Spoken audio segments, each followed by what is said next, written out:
Ya, duduk di depan. Assalamualaikum warahmatullahi wabarakatuh. Waalaikumsalam warahmatullahi wabarakatuh. Alhamdulillah.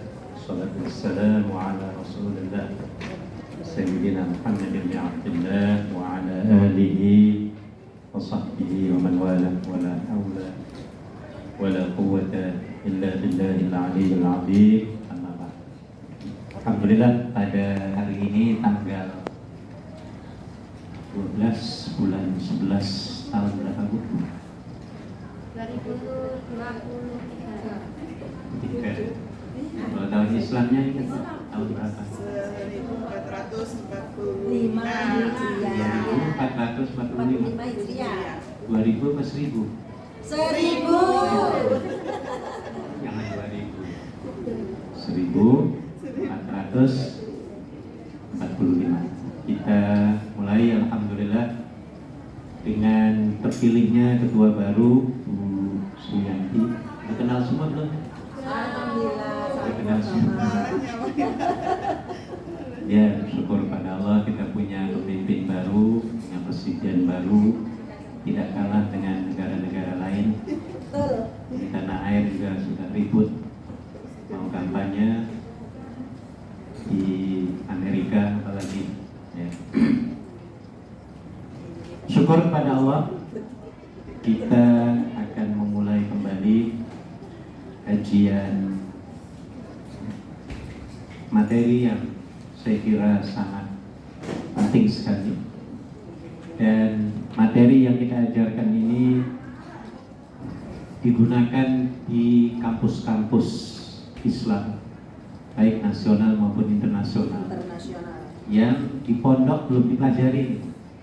Ini di pondok belum dipelajari di fikih sunnah. Jadi bersyukur kepada Allah, dan konten isi dari fikih ini cukup lengkap karena tidak hanya dimonopoli oleh pendapat satu mazhab, tetapi oleh berbagai mazhab, sehingga pandangan kita dalam menyikapi apapun bentuknya ajaran Islam ya akan menjadi luas, menjadi penting ya.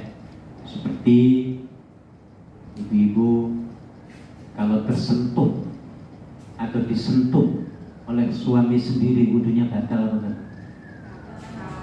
Nah, nanti kita bahas gitu ya. Ya, ada yang mengatakan batal, ada yang enggak. Tapi kalau orang lagi tawaf itu gimana? Mesti kesentuh cowok atau Anda? Yang saya mesti ketemu kesentuh cewek. Jadi kalau batal bagaimana? Tidak akan mungkin orang bertawaf itu tanpa kesenggol. Nggak akan mungkin. Jadi kalau itu wudhu lagi wudhu nggak habis-habis, nggak selesai ya, sampai kiamat gitu. Nah, nanti kita bisa bahas bagaimana dan pendapat mana yang kita harus ambil ya, sesuai dengan tujuan maqasid syar'iyyah, tujuan syariat diturunkan.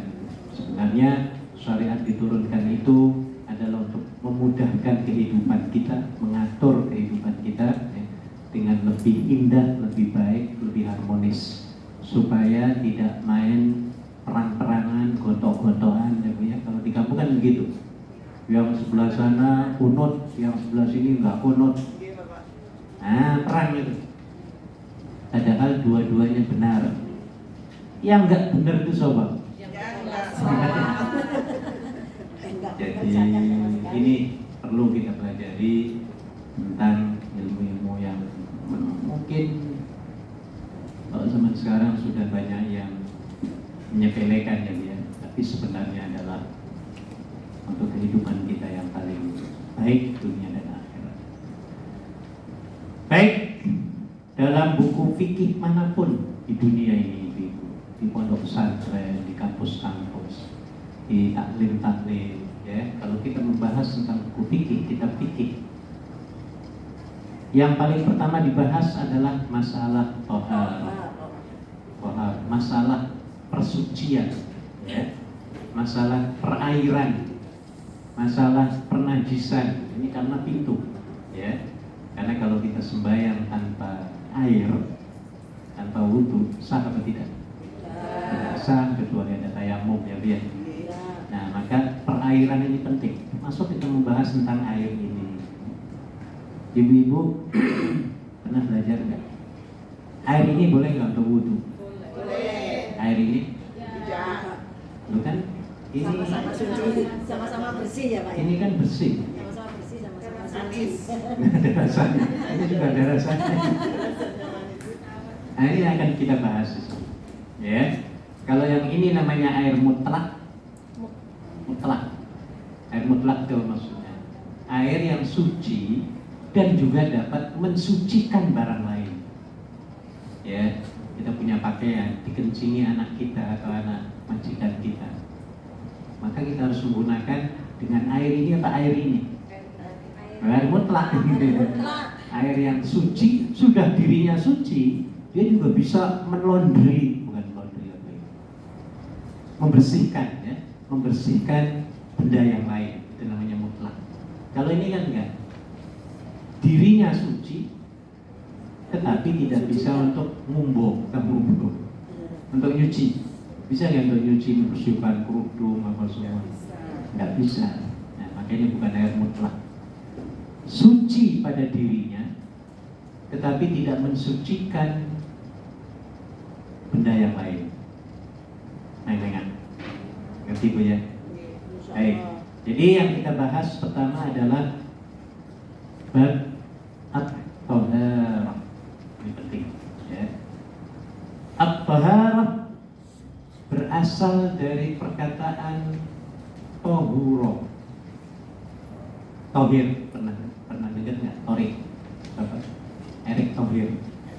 Nah, tohir, toharoh, tohiroh itu asalnya sama kata-katanya.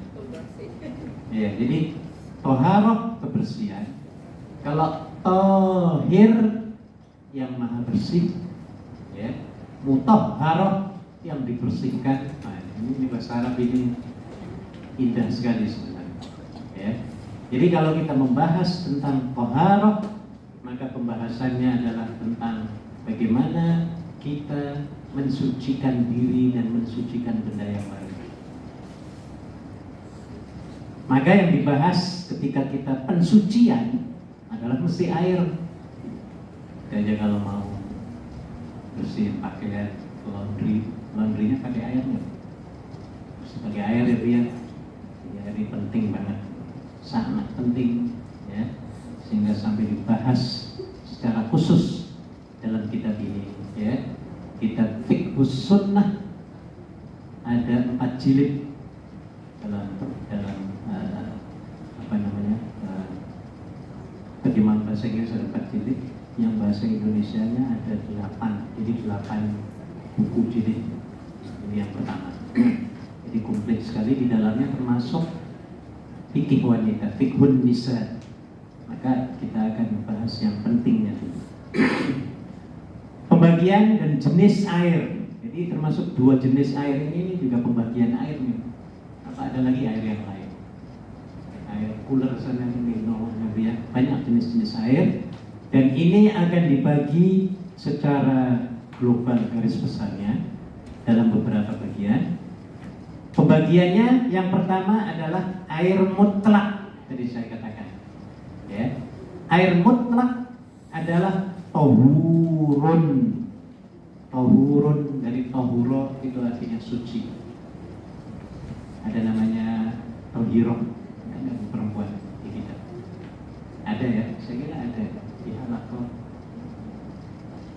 halaqah 1 ada namanya tohiroh. Ya.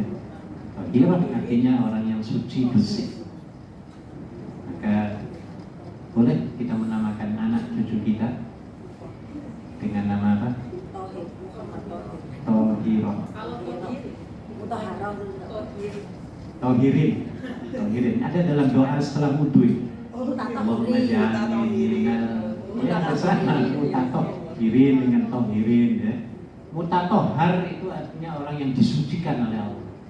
Kalau tohirin orang yang suka kebersihan. Ya, tohirin. Ada punya suami namanya Tohirin. Ada. Punya pacar namanya Mas Tohir. Ya. Nah, jadi toharoh hukum air mutlak adalah tohurun, artinya suci dan mensucikan. Apa maksudnya suci dan mensucikan? Coba berinteraksi supaya kelas ini hidup. Apa maksud dari suci dan mensucikan? Ada yang bisa menjawab? Bersih dan bisa membersihkan. Apa? Bersih dan membersihkan. Iya, apa maksudnya? Maksudnya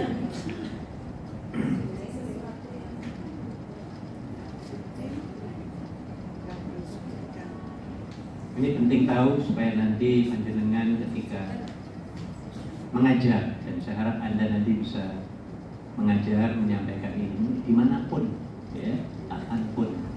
Maka perlu kita mempelajari root word, makna, terminologi kata-kata yang dibahas, ya. Termasuk mutlak, artinya suci dan masih belum dijawab.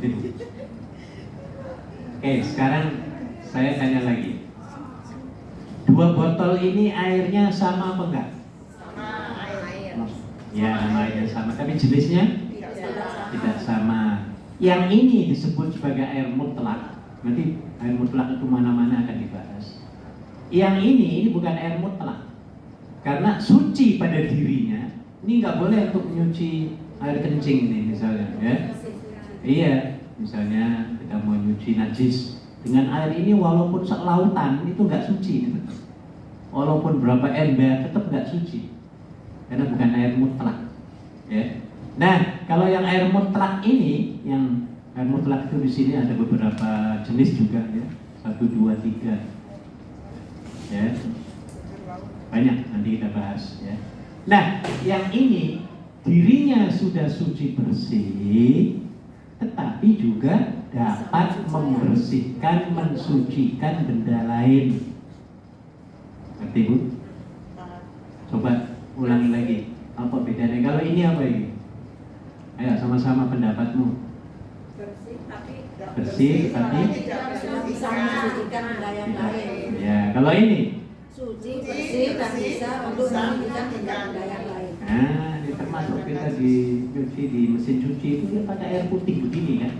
Cuma ini kan sudah di steril, sudah difilter ya biar. Nah, pada asalnya sama, air mutlak yang berasal dari misalnya air hujan, air sumur, air macam-macam laut. Ya. Nah, ini jadi yang dimaksud dengan air mutlak adalah air yang suci dan mensucikan. Oke. Dengan kata lain, nanti saya jelaskan. Air mutlak ialah suci pada zatnya. Zatnya suci, kita boleh pegang, boleh minum, ya. Dan dapat mensucikan benda lain. Ini disebut sebagai air apa? Mutlak. Air mutlak. Ada beberapa macam air yang dikategorikan sebagai air mutlak. Yang pertama adalah air hujan, salju, dan embun yang asalnya di atas bumi pada asalnya, ya. Nih, jadi air hujan bentuk apapun warnanya air hujan itu, kalau air hujannya ada rasa jus gimana? Sah apa enggak? Mutlak apa bukan? Dari atas loh, nggak ada orang yang bikin gitu. Mutlak tetap. Tapi kan kita nggak pernah itu ya. Nggak pernah ada air hujannya air jus kan nggak ada ya. Ini seandainya. Pokoknya yang turun dari langit itu disebut air hujan ataupun mutlak. Ya, boleh hujan, boleh mutlak. Ya. Jadi air hujan ini bisa digunakan. Zatnya bersih, suci, juga dapat mensucikan benda yang najis. Ya. Kita misalnya dikencingi anak kita. Kalau di hujan, sudah jalannya itu hujan-hujanan sudah suci, termasuk kita sudah suci, ya. Tapi najis sendiri akan dibagi 3 nantinya akan dibahas, ya. Ada yang berat banget, yang disebut sebagai najis mughallazah.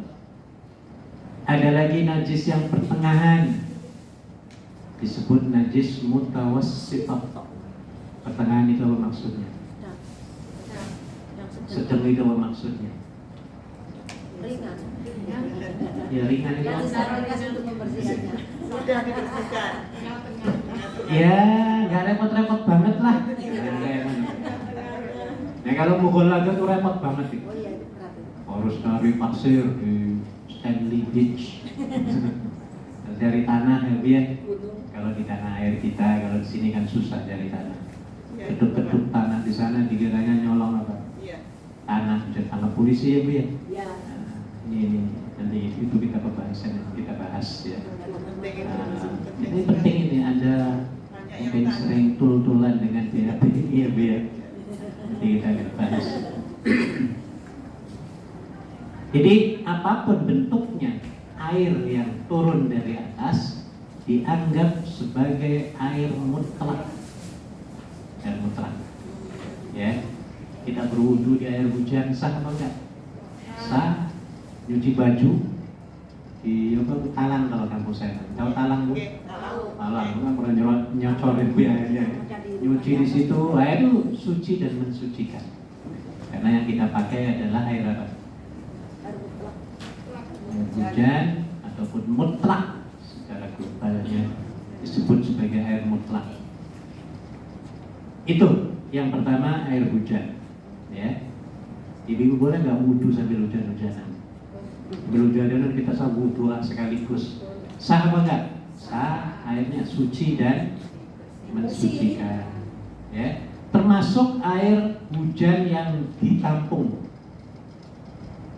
Kalau air yang kita ambil dari bawah tanah, air hujan bukan namanya? Bukan. Ya, boleh. Mata air ataupun air sumur itu nanti juga termasuk air mutlak pembagiannya ada.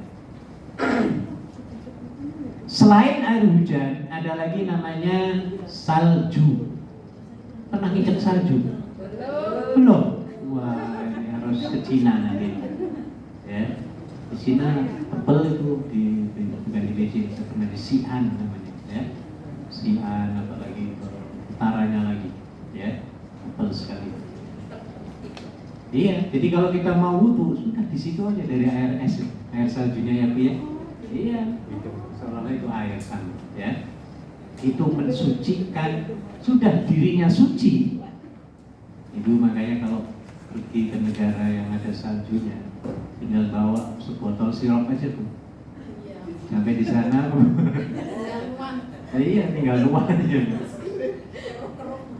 Saya dulu kuliah di Islamabad, itu kalau musim dingin saljunya numpuk. Jadi, iya, wah enak sekali kalau musim dingin ya, jalan-jalan terus ke salju. Ya. Jadi boleh kita berwudu di situ, boleh mensucikan dengan air salju yang misalnya sudah encer, ya,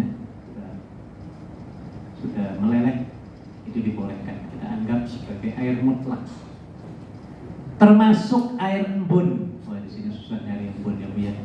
Kecuali ke Victoria yang ada rumputnya. Boleh kita berwudu di situ ya bu ya. Iya. Tapi kalau ada toilet ada air yang lekat, kenapa tidak di situ? Ya. Baik, mana dalil yang mengatakan bahwa air hujan itu adalah boleh atau dikatakan mutlak, suci pada dirinya dan mensucikan pada yang lainnya? Nah ini ayatnya dalam surat Al-Anfal ayat 11. Wa nunazzilu minal Qur'an wa nunazzilu 'alaikum minas sama'i ma'an liyutahhirakum bih. Dan Allah menurunkan kepadamu hujan dari langit untuk mensucikan kamu dengan hujan itu. Ya, boleh nggak mandi junub? Hanya dengan yang sudah habis period ataupun haid. Aku nggak maulah mandi di Cisuk. Mumpung hujan aku mau ada sebesarnya di luar hujan-hujanan. Sah apa nggak bu? Sah. Tinggal niat saja ya bu ya. Enak, nggak usah muter-muter keran tapi ya. Nah, ini ya. Jadi ini perlu kita bahas tentang air yang luar biasa. Ada lagi ayat yang lain, wa anzalna minas samaa'i ma'an tahura. Al-Furqan. Dan kami turunkan dari langit air yang amat bersih. Ma'an itu artinya air. Ma'an, air. Tahura artinya suci. Kalau kita sebut ma'u zamzam artinya air zam-zam. Ma'an itu artinya air. Saya punya teman namanya Ma'u. Orang tuanya, dia air, nggak tahu orang tuanya teman disebut Ma'u. Memang banyak Ma'u itu di dalam Al-Quran. Ma'u, ma'an, ma'in. Ternyata artinya air. Jadi saya kira kurang pantas kalau anak kita dipanggilnya apa? Air, panggilnya air ya. Sedangkan panggilan itu ya dianggap sebagai doa ya oleh Nabi SAW. Ya. Maka ketika kita punya anak mau diberikan nama ya, atau siapapun, maka berikan nama itu yang baik-baik ya. Karena ketika kita memanggil anak itu seolah-olah kita sedang mendoakan anak itu. Jadi kalau kita panggilnya air, ini mendoakan apa? Ya mungkin jadi air gitu ya. Tapi kalau kita panggil soleh, ya kita berharap supaya anak itu akan menjadi anak yang apa? Soleh. Penting nih Bu, ibu orang tuanya punya anak cucu harus cek and recheck arti nama itu sendiri. Walaupun bukan dalam bahasa Arab itu dibolehkan. Ya. Bahasanya bahasa Kantonis ya. Kita kasih nama anak Auleng apa Auleng cantik ya boleh, nggak usah kasih nama Jamil atau Jamilah ya. Kalau mau ke Arab-Araban boleh, kalau kitanya orang Cina ya Bu ya nggak ada masalah, mau Leng, mau Jamil, mau Jamilah, yang penting apa? Artinya baik. Juga berdasarkan pada hadis Nabi di bawah itu ada tuh. Ketika Rasulullah takbir dalam sholat, beliau berdiam sesaat sebelum membaca surah Al-Fatihah. Lantas aku bertanya kepada beliau, wahai Rasulullah, demi kemuliaan ibu dan bapakku, apa yang kau baca ketika berdiam sesaat di antara takbir dan membaca Al-Fatihah? Rasulullah menjawab doanya. Ini doa takbiratul ihram. Kalau kita kan apalnya kabiro, walhamdulillahi kabiro, wa subhanallah. Sebenarnya banyak sekali yang dibaca oleh Nabi. Kadang-kadang membaca doa itu, kebanyakan baca doa ini, dan kebanyakan lagi Nabi membaca doa yang pendek takbironya, ya takbiratul ihramnya. Ya ini yang dibaca oleh orang-orang Cina, Pakistan, India yang bermazhab Hanafi, ya. Mereka membacanya Allahu Akbar, Subhanakallahumma wa bihamdika, apalagi Jalla sana'uka, ya, wa ta'ala jadduka. Itu saja. Ada nanti dalam pembahasan ini. Banyak Nabi membacanya, kita terlalu panjang. Makanya saya kurang tepat kalau untuk panjenengan doa kabiro itu kurang tepat karena waktunya lebih. Nah, iya, kebiasaan. Tapi sebenarnya ada yang pendek, ya.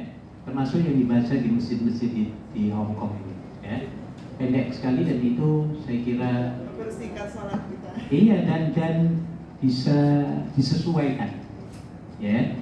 Yang dibaca oleh imam kita di sini di Tim Jancoy di mana-mana di masjid di Hong Kong. Nah, yang dimaksud dengan bacaannya tadi, di situ ada kata-kata yang paling akhir, Allahumma ghsilni min khotoyaya bisalji wal ma'i wal barad. Itu yang dimaksudkan tadi, dengan air hujan, air salju, air embun. Nah, ya. Maka di bawah itu artinya ya Allah, basuhlah atau bersihkanlah kesalahan-kesalahanku ini dengan air salju, air hujan, dan air embun. Jadi maksudnya di sini ditekankan bahwa air embun dan air salju itu dapat suci dan mensucikan. Gitu ya Bu ya. Jadi kita kan ada salju ya Bu, dan gak usah pikirin salju dan embun. Kita banyak air ya Bu ya. Masuk di Hong Kong, bersyukur kepada Allah. Ya, di Hong Kong ini tidak pernah putus air ya Bu ya. Ya walaupun pernah, cuma untuk beberapa saat ya dalam perbaikan. Ya. Tapi bersyukur kepada Allah. Ya. Lingkungan di Hong Kong ini sangat-sangat berkah sekali ya. Listrik tidak pernah putus, air tidak pernah putus ya Bu ya. Ini satu keberkahan dari Allah Subhanahu wa taala. Baik, yang kedua air laut. Ini penting walaupun kita pernah ke laut Bu? Iya, Pak. Ngapain ke laut? Main. Main jalan ya Bu. Ciblon. Boleh nggak wudhu di laut situ? Kita misalnya lagi di pantai, aku mau sembahyang, aku nggak perlu wudhu di toilet, udah di air laut saja. Sah apa enggak? Sah. Nah ini ada hadisnya. Ya. Hal ini berdasarkan hadis yang bersumber dari Abu Hurairah radhiyallahu anhu yang berkata, seorang laki-laki bertanya kepada Rasulullah sallallahu alaihi wasallam, "Ya Rasulullah, kami berlayar mengarungi lautan dan hanya membawa sedikit air. Jika kami menggunakannya untuk berwudu, kami akan mengalami dahaga. Bolehkah kami berwudu dengan air laut?" Nabi menjawab, ini perlu dihafal nih hadisnya. Kalau ada kesempatan, hadis yang pendek-pendek, kalau nggak panjang, perlu kita hafal. Ya. Apa hadisnya? Jawaban Nabi Sallallahu Alaihi Wasallam ketika ditanya apakah air laut itu hukumnya suci mensucikan, maka Nabi menjawab, huwa tahuru ma'uhu al-hillu maitatuhu. Ada dua di situ, 2 poin. Ya. Nabi menjawab, air laut air laut itu suci dan bangkai yang terdapat di dalam air laut itu halal hukumnya dimakan. Jadi air laut itu walaupun ibu-ibu dikirimi dari jutaan ya, jutaan bangkai Sampah. dari jutaan lautan. Ya, sampah juga Iya, ini kan misalnya laut di sini ya Bu ya. Ini yang bolong, ini lautan gitu. Oh ini sungai sana, sungai kan akhirnya ke laut juga ya Bu ya. Dikirimi oleh bangkai-bangkai sana, limbah industri, sampah semua. Air lautan bisa untuk wudhu apa enggak kalau seperti itu? Bisa nggak Bu? Tetap, menurut hadis tadi tetap. Ya, apalagi air lautan yang jumlahnya nggak bisa dihitungan ya Bu ya. Iya, lebih dari beribu kulah dalam bahasa Arabnya. Maka air lautan tidak tergeser nilai kelautannya, maksudnya apa? Kesuciannya, walaupun didatangi oleh apa? Limbah industri, bangkai-bangkai yang najisnya mughalladhah, berton-ton, berpuluh-puluh, beratus-ratus, ya. Lautan, tetap lautan, tidak berganjak, bergeser sedikit pun nilai lautannya, walaupun dicampuri, didatangi oleh apa Bu? Bangkai-bangkai yang kotor-kotor, yang najis, lautan, tetap lautan. Airnya apa tadi kata Nabi? tetap Suci, mutlak membersihkan. Ya, kemudian Nabi menambahkan bangkainya pun halal. Atau maksudnya Nabi ngomong begini? Ikan mati bisa digoreng. Ya, maksudnya tidak perlu digorok, disembelih gitu loh. Ini maksudnya. Loh kalau bangkai lah, ya apa namanya, hewan lautan harus disembelih. Waduh repot kita makan ikan teri ya Bu ya. Susah nggak ada ikan teri itu. Hukumnya bangkai semua itu. Nah tapi bangkainya saja sudah halal. Yang disebut bangkai di sini adalah tidak perlu atau tidak sempat dipotong ataupun tidak dipotong. Itu namanya bangkai. Walaupun ada ayam nih Bu ya, ayam. Tapi ayam hidup. Tapi ketika dia mau makan ayam ini tidak disembelih dengan syariat Islamiyah, ya, cara Islamiyah. maka dikatakan dalam Islam sebagai tetap bangkai. Kenapa tetap bangkai? Karena tidak sah untuk dikonsumsi, dimakan. Nah, berbeda dengan binatang haiwan laut, apapun namanya, apapun bentuknya, ya. Boleh nggak kita makan kuda laut? Kuda darat boleh nggak sih? Boleh. Kuda boleh dimakan. Iya. Apalagi kuda laut. Anjing darat boleh nggak kita makan? Anjing laut? Boleh. Babi darat boleh nggak? Nggak boleh. Babi laut? Ada nggak babi laut? Kalau ada ya boleh. Nah, pokoknya hidupnya di lautan, tapi bukan pelaut ya Bu ya. Makhluk yang hidupnya di lautan, di bawah, di air, apapun bentuknya, semuanya dianggap apa? Halal. Halal. Jadi nggak perlu disembelih maksudnya. Repot kalau disembelih udang, kalau disembelih gimana? Itu nyembelihnya. Repot ya. Apalagi kepiting. Wah. Mana yang disembelihnya, lehernya nggak kelihatan. Jadi Nabi mengatakannya al-hillu maitatuhu. Oke.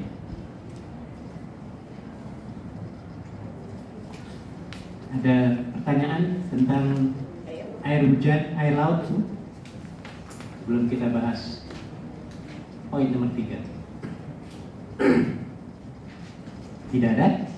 Jelas ya air laut ya Bu ya. Jadi yang pertama air hujan, air embun, apa lagi? Salju. Kemudian yang poin yang kedua tadi air apa? Air laut. Yang ketiga air zam-zam. Ada yang pernah minum air zam-zam? Alhamdulillah, insyaallah terkonek dan bisa dimudahkan jalannya ke Baitullah insyaallah. Air zam-zam hukumnya suci dan mensucikan. Betul ya? Kalau begitu boleh untuk menyuci apa enggak? Basuh. Boleh. Boleh enggak untuk mandi? Boleh. Boleh untuk berwudu? Boleh. Tapi kalau di kita ya sayang ya biar wis bawanya cuma dikasih 5 liter. Di sini untuk wudu habis.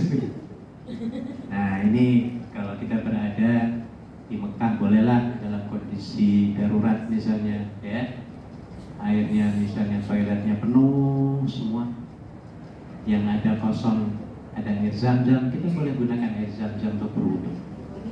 Dan ini dialami sendiri, dilakukan sendiri oleh Nabi Muhammad sallallahu alaihi wasallam. Hadisnya hadis Ali di bawah itu ada, ya. Berdasarkan hadis yang bersumber dari Sayyidina Ali, ia berkata, sesungguhnya Rasulullah sallallahu alaihi wasallam pernah meminta seember air zam-zam, lalu beliau meminumnya, kemudian berwudu dengannya. Jadi ibu-ibu kalau ada orang berwudu dengan air zam-zam jangan marah ya Bu ya. Ya mungkin kita marah, susah-susah. Ya mungkin marahnya karena susahnya itu ya Bu. Ya kalau kita di Mekah ya nggak susah, airnya banyak. Air zam-zam di mana-mana ya Bu ya. Iya. Nah, jadi maksudnya kalau kita berada di Mekah, ya tidak perlu kita marahi orang yang berwudu dengan air zam-zam. Kalau di sini ya wajar dimarahi ya Bu ya, karena susah mencari. Oke, ada tambahan? Silahkan nomor 3. Ini ditanyakan poin demi poin biar nggak terlewatkan.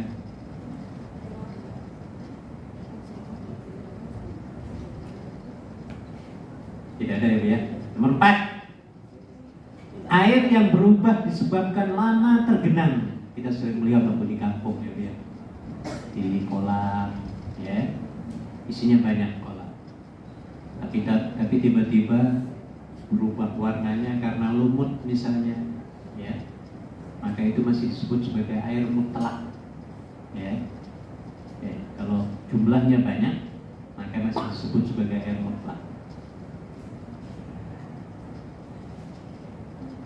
Saya baca penjelasan. Air ini tidak mengalir atau atau bercampur dengan sesuatu yang sulit dipisahkan seperti lumut dan dedaunan pohon, menurut kesepakatan ulama, air seperti ini termasuk air mutlak.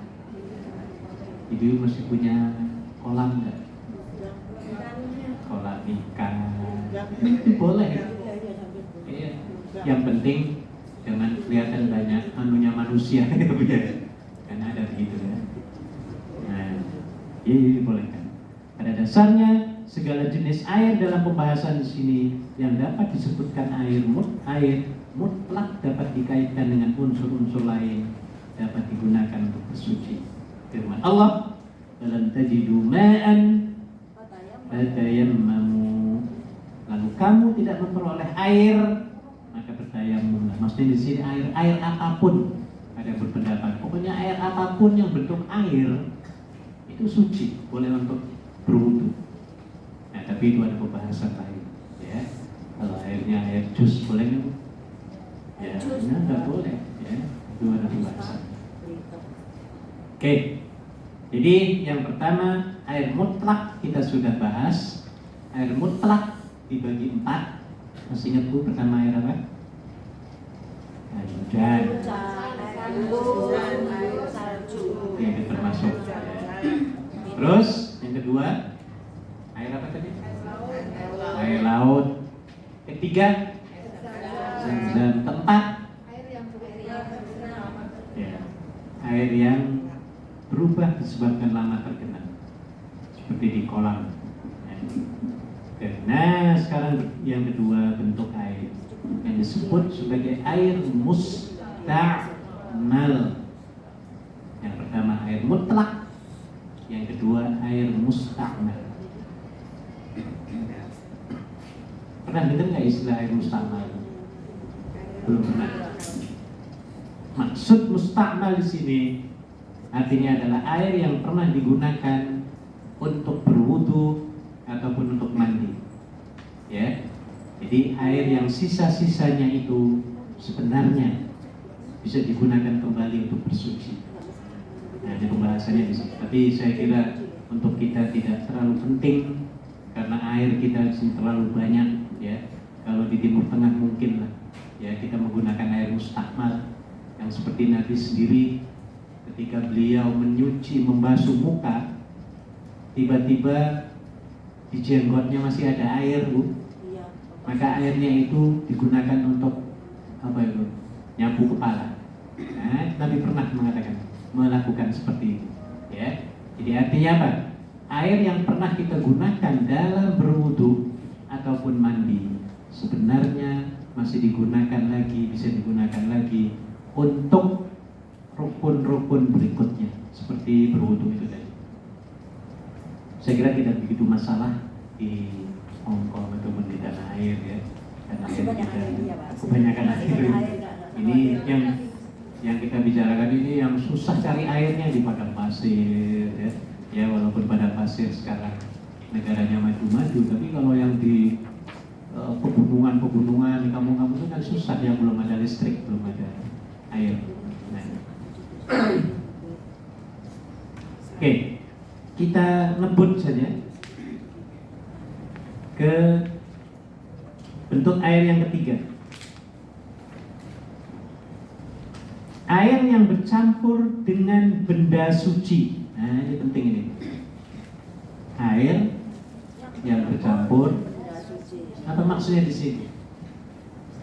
Air putih ini, tapi dicampur dengan susu atau Milo. Ini air panas misalnya, ya. Kita campur dengan Milo. Enak apa enggak, Bu? Enak. Halal apa enggak? Halal. Bisa nggak untuk nyuci? Nah, ini kita bahas. Dirinya zatnya suci, tetapi tidak mensucikan benda yang lain. Nah, ini maksudnya. Oke, saya baca. Adapun air yang bercampur dengan benda yang suci seperti sabun, minyak, zafaron, tepung dan sebagainya, yang pada umumnya terpisah dari air. Ini bukan bentuk makanan, ya, yang kita bahas ini. Maka hukum air tersebut tetap suci dan mensucikan selama, nah, ini ada selamanya persyaratannya, masih masuk dalam kategori air mutlak. Contohnya kolam kena ketaburan terigu, kan ada yang putih jadinya Bu ya. Nah itu masih disebut air mutlak. Tapi kalau sudah yang namanya air menjadi air minuman itu sudah bukan mutlak lagi. Itu maksudnya. Kemudian jika tidak lagi masuk dalam kategori mutlak, maka air itu hukumnya suci, tapi tidak dapat mensucikan benda lain. Seperti tadi air kopi, teh, nggak boleh untuk wudhu walaupun sepong gede ya Bu ya, tetap tidak dibolehkan ya, karena itu bukan air mutlak.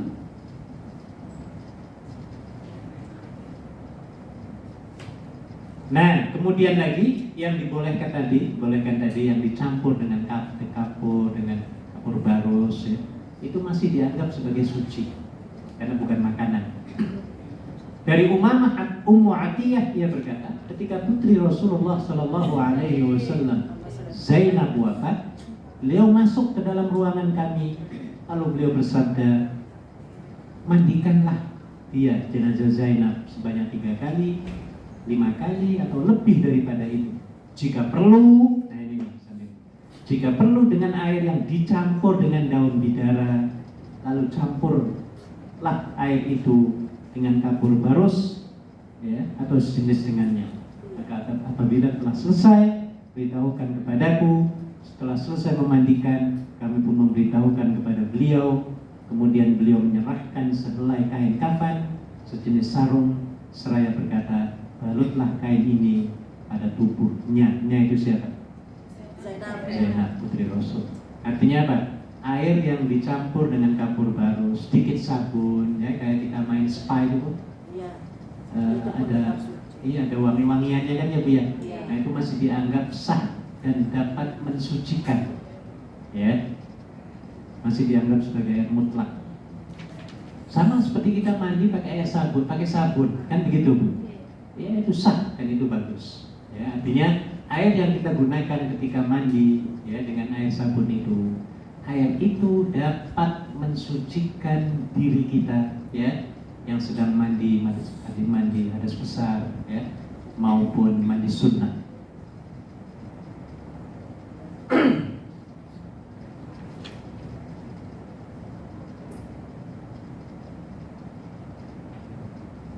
Oke, kemudian dibawa lagi. Imam Ahmad, Nasai dan Ibnu Huzaimah meriwayatkan dari Ummu Hani, ia berkata Rasulullah Shallallahu Alaihi Wasallam pernah mandi junub bersama Maimunah dari satu bejana, yaitu sebuah bejana besar yang di dalamnya terdapat sisa adonan roti tepung. Ini dicontohkan sampai segitunya, dicontohkan oleh Nabi dan istrinya, ya, istri Rasulullah Shallallahu Alaihi Wasallam.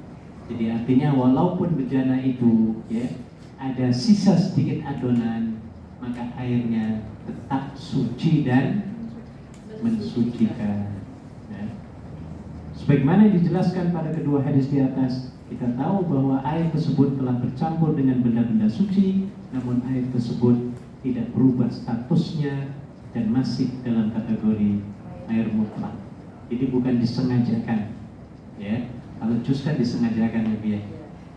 Tapi kalau air jusnya itu masuk ke kolam, jadi mutlak. Lalu kita kan bukan tujuannya bikin jus. Nah itu maksudnya, ya. Tapi kalau tujuannya kita jadi bikin air sirup di kolam supaya jadi air sirup semua, nah itu sudah menjadi bukan air mutlak lagi. Pernah ada orang bikin gitu Bu? Satu kolam bikin air sirup,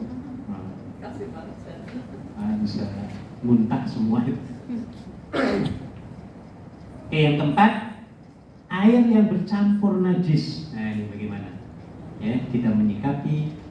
Tentunya bagi ibu-ibu ini agak sulit barangkali ya Bu ya, masalah makanan dan minuman, ya, yang mungkin pernah tercampur dengan yang najis. Najis itu apa contohnya di sini? Kencing, macam-macam lah ya Bu ya. Nah, ini bagaimana ini? Oke, ada 2 hal. Air yang bercampur dengan najis terbagi kepada 2 macam. Yang pertama, jika najis yang ada dalam air itu berubah salah satu dari rasa, ada 3 di sini ya, ini berubah. Rasa, warna, atau bau air tersebut, menurut kesepakatan ulama, air tersebut tidak dapat digunakan untuk bersuci sama sekali. Hal ini sebagaimana yang dikemukakan oleh Ibnu Mundir dan Ibnu Munqidh. Ada 2 pendapat. Saya lebih cocok pada yang kedua.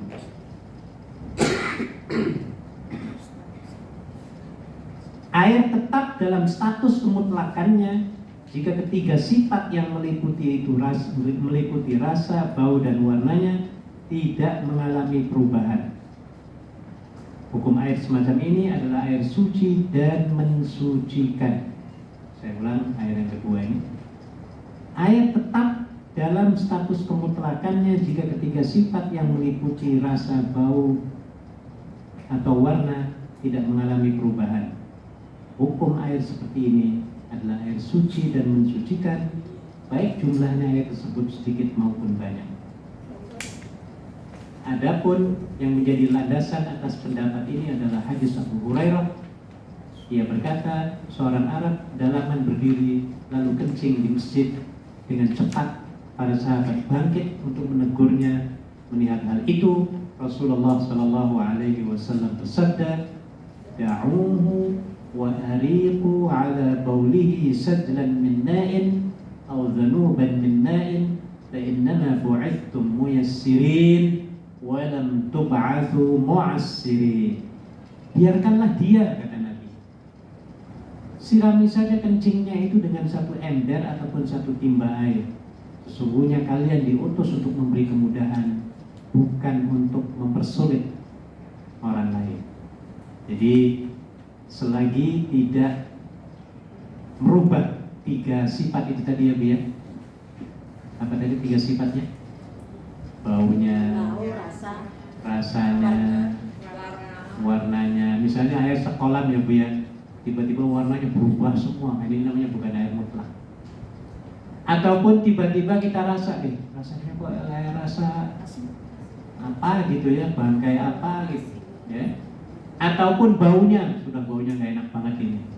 Ini namanya bukan air mutlak lagi. Ngerti ya Bu ya? Oke, saya kira tidak ada masalah bagi kita ini.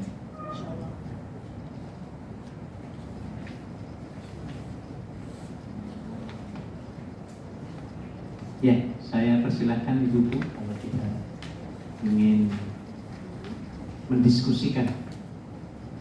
Ada yang mau menambahkan silakan.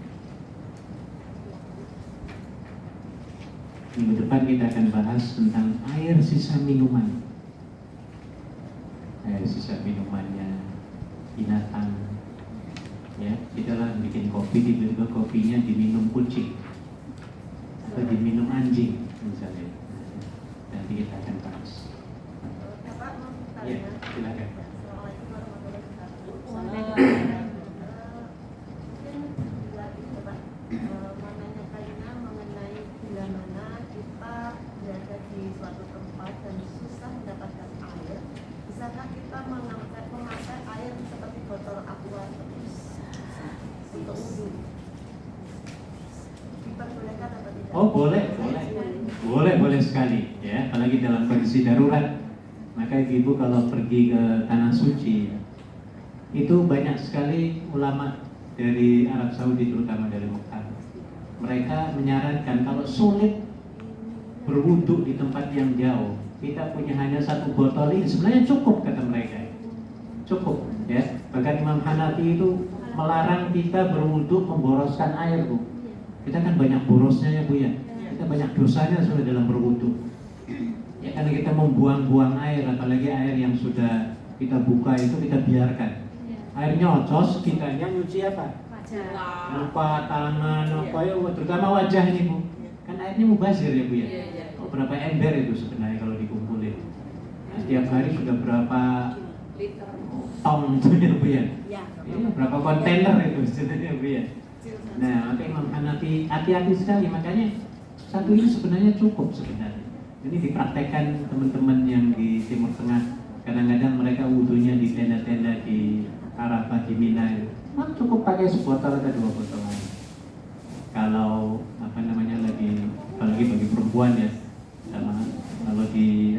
Mina itu biasanya perempuan antrinya itu panjang sekali. Maka kalau kita ingin berwudu, cukup dengan menggunakan sebotol ataupun 2 botol air. Cukup, saya juga pernah ya dengan menggunakan 1 atau 2 botol. Ada lagi? Terus mengenai kaki loh. Iya. Gimana kalau tidak mencukupi kaki, hilang saja atau bagaimana? Airnya kehabisan. Iya. Ya, kaki itu kan artinya membasuh ya, ya. Jadi yang namanya membasuh itu biasanya mengucurkan, mengucurkan ya dia.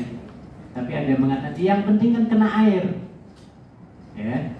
Nah, yang penting kena air. Jadi berbeda dengan mengusap atau menyapu. Kalau kepala itu membasuh, mengusap atau menyapu? Hah? Mengusap ya dia. Boleh lah mengusap, menyapu. Kalau muka membasuh, tangan basuh, kaki kalau basuh itu gimana? Banyak kan gitu ya Bia? Iya, beda dengan mengusap, airnya di sini nggak usap, bukan diguyur semua, tidak semua diusap. Lalu yang pakai sepatu terus yang berusaha sepatunya gimana? Oh itu kalau kita dalam kondisi musafir ya disebut sebagai khuffain dalam ilmu fikih ya, 2 khuf.